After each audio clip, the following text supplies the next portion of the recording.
Hello guys, আসসালামু আলাইকুম। সবাই কেমন আছো? আশা করি ভালো আছো। আমিও তোমাদের দোয়ায় ভালো আছি। আজকে আমি মিসবা মিফতাকে নিয়ে যাচ্ছি বাজারে। ইলিশ মাছও কিনবো, মিসবা মিফতার জন্য জামা কাপড়ও কিনবো। এই দেখো, রাস্তার কাজ চলছে, রাস্তাঘাট ভাঙা, কি একটা করুণ অবস্থা।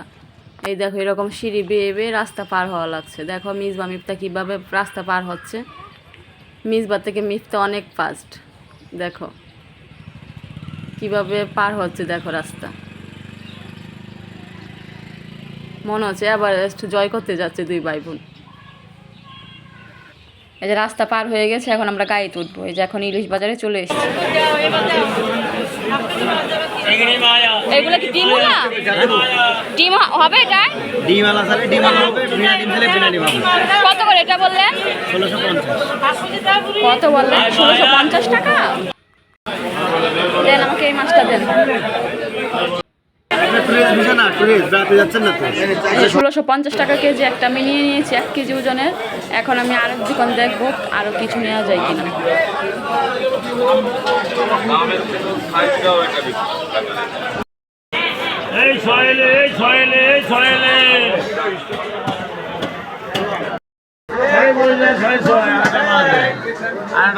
ভিডিও করে ওনারা দেখান, মা ভিডিও করে দেখান, দেখলি সেই বলবে না ফোনে। এটা কত বললেন? এটা ভাবতে হবে। এই যে আমি আরও ইলিশ মাছ নিয়ে নিচ্ছি। আমি নোনা ইলিশ দিব।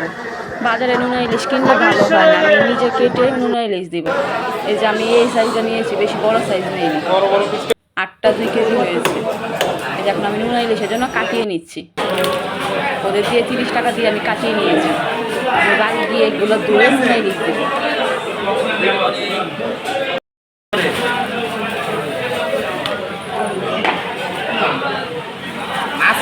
এই যে মাছ বাড়ি নিয়ে চলে এসেছি। আমি 1 কেজি সাইজের ইলিশ মাছটা এটা আস্তে ফ্রিজে রেখে দিব। বন্ধুরা, মাছটা ভালো কিনেছে কিনা অবশ্যই আমাকে কমেন্ট করে জানাবে।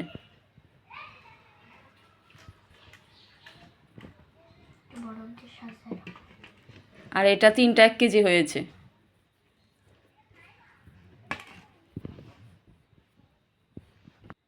এই যে নোনা ইলিশের ইলিশ মাছ। আমি সবসময় বাজার থেকে মাছ কাটিয়ে এনে নোনা ইলিশ দিই, কারণ বাজারে নোনা ইলিশ ভালো হয় না। সিলভার মাছ কেটে বলে কি নোনা ইলিশ, এভাবে বিক্রি করে। এই যে আমি মাছগুলো এখন ভালো করে ধুয়ে নিয়ে আসবো, এনে লবণ মাখাবো। এই যে মাছগুলো আমি ভালো করে ধুয়ে নিয়ে চলে এসেছি। এই যে আরেকটা পাত্রে লবণ নিয়ে নিয়েছি। এখন ভালো করে চেপে চেপে আমি লবণ মাখাবো। এই যে ভালো করে চেপে চেপে মাছের সঙ্গে লবণটা মিশাতে হবে, তাহলে মাছগুলো অনেক দিন থাকবে। এই তো আমি ভালো করে চেপে চেপে মাখিয়ে নিচ্ছি। বন্ধুরা, তোমরা কে কে বাড়ি নোনা ইলিশ বানিয়ে খাও অবশ্যই আমাকে কমেন্ট করে জানাবে। ভিডিওটা ভালো লাগলে লাইক কমেন্ট শেয়ার করবে। এই দেখো আমি একটা বক্সে নিয়ে মুটকি দিয়ে ভালো করে আটকিয়ে রাখবো।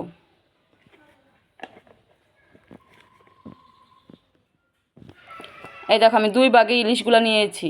বড় ইলিশগুলো একটা বড় পাত্রে রেখেছি, আর ছোটো লেজ ছোটো ছোটো পিসগুলো আমি আরেকটা ছোটো পাত্রে রেখেছি।